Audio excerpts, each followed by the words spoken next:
کلمات کو سرنامہ سخن قرار دیا ہے، اس میں پیغمبر اسلام حضرت محمد مصطفیٰ صلی اللہ علیہ وسلم ارشاد فرما رہے ہیں کہ یا علی حبک التقوی والایمان وبغضک الکفر والنفاق۔ دراصل مجھے لگتا ہے کہ آج کی تقریب کے لیے اس سے زیادہ بہتر حدیث نہیں ہو سکتا،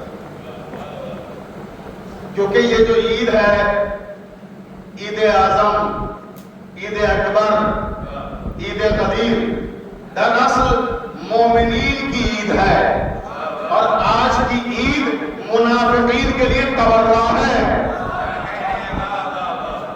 قدیر کا لفظ ہی منافقین کے لیے تبرہ ہے اور مومنین کے لیے مسرت کا سبب ہے، شادمانی کا سبب ہے، فرحت کا سبب ہے، راحت کا سبب ہے۔ تو عزیزان محترم، آج اس کا جشن ولایت منانے کے لیے آپ یہاں مجتمع ہوئے ہیں کہ جس نے وحشی کو انسان بنایا، انسان کو مسلمان بنایا، مسلمان کو سلمان بنایا، سلمان کو فخر سلیمان بنایا، جس نے مٹی سے رہنے والوں کو بہلول بنایا، جس نے بیزر کو ابوذر بنایا، جس نے اپنے در کے گداگر کو قلندر بنایا، جس نے ذرے کو شمس بنایا اور شمس کو اپنی محبت سے لبریز کر کے شمس تبریز بنایا۔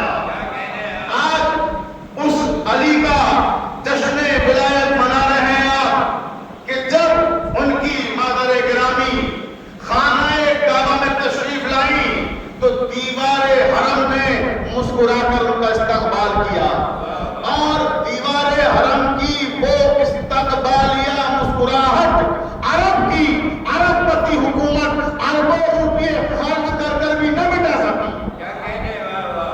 اس علی کا جشن ولایت منا رہے ہیں آپ کہ جس کے چچا خانے کو تعمیر کرنے والے مزدوروں کو مزدوری خود پروردگار اپنی طرف سے دے، اور مزدوری میں کم سے کم نبوت عطا فرمائے۔ پوری تاریخ سمیٹ رہا ہوں میں چند جملوں میں۔ آپ اس علی کا جشن ولایت منا رہے ہیں کہ جب سخاوت پہ گفتگو کی جائے تو دنیا کہے کہ حاتم سے بڑا کوئی سخی نہیں ہے، مگر جب مفہوم سخاوت کو سمجھا جائے تو سمجھ میں آئے کہ معنویت کیا ہے سخاوت کی۔ حاتم اس سخی کا نام ہے جو اپنے گھر کے 40 دروازوں سے سخاوت کرتا تھا۔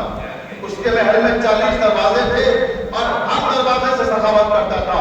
ایک سائل 40 دروازوں پر آئے تو وہ یہ نہیں کہتا تھا کہ تمہیں ابھی میں نے خیرات دی ہے پھر تم آ گئے، 40 بار آئے گا خیرات کرے گا۔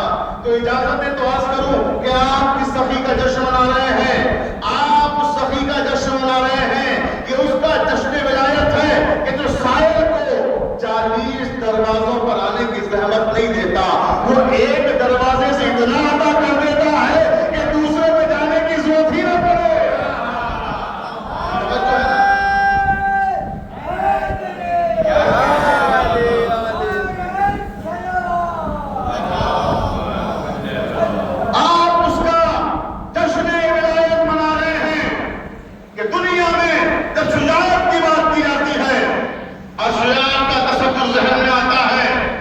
سب سے بڑا نام ذہن میں آتا ہے رستم۔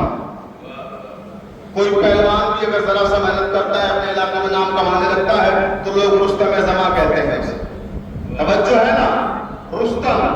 آپ دیکھیں کس کا جشن ولادت، کس کا جشن ولایت منا رہے ہیں آپ اس کا جشن ولایت منا رہے ہیں کہ جب بات بہادری کی آئے، جب بات شجاعت کی آئے تو دنیا کہے کہ رستم سے بڑا کوئی بہادر نہیں ہے، رستم سے بڑا کوئی شجاع نہیں ہے، لیکن اس کی شجاعت کا اختتام کہاں ہوتا ہے؟ اس کی خود کی تلوار سے، اس کے خود کے خنجر سے اس کا اپنا بیٹا سہراب مر جاتا ہے۔ تفصیل میں جانے کا موقع نہیں ہے، سب نے پڑھا ہوگا سہراب رستم کا ڈرامہ، انگلش، اردو، ہندی، فارسی، دنیا کی ہر زبان میں ٹرانسلیٹ ہو چکا ہے۔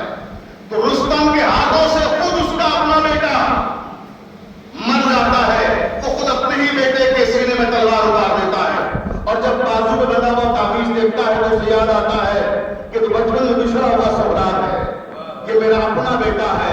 اب زمانہ سنیں کہ ہم کس کا ولایت کا جشن منا رہے ہیں، ہم اس کا جشن ولایت منا رہے ہیں کہ وہ رستم کی طرح ایسا نہیں ہے کہ جس کی تلوار خود اپنے لہو کو نہ پہچان سکے، بلکہ ہم اس کا جشن ولایت منا رہے ہیں کہ جب اس کی تلوار میدان جنگ میں چلتی ہے تو 7 نسلوں کا جائزہ لے لیتی ہے۔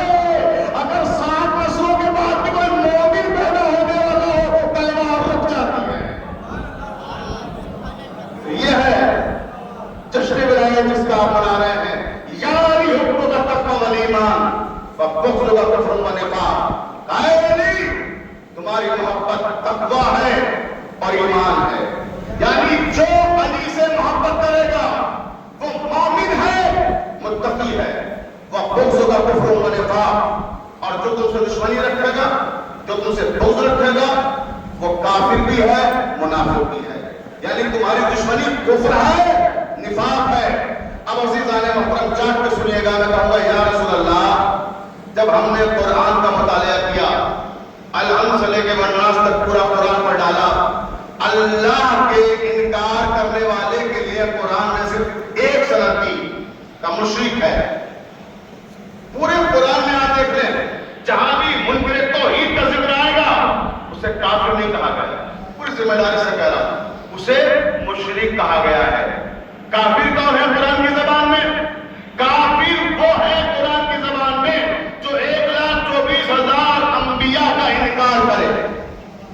1,24,000 انبیاء میں سے کسی ایک کا بھی انکار کرے تو کافر ہے، دائرہ اسلام سے خارج ہے۔ اسلام کے بنیادی عقائد و مسلمات کا انکار کرے تو کافر ہے۔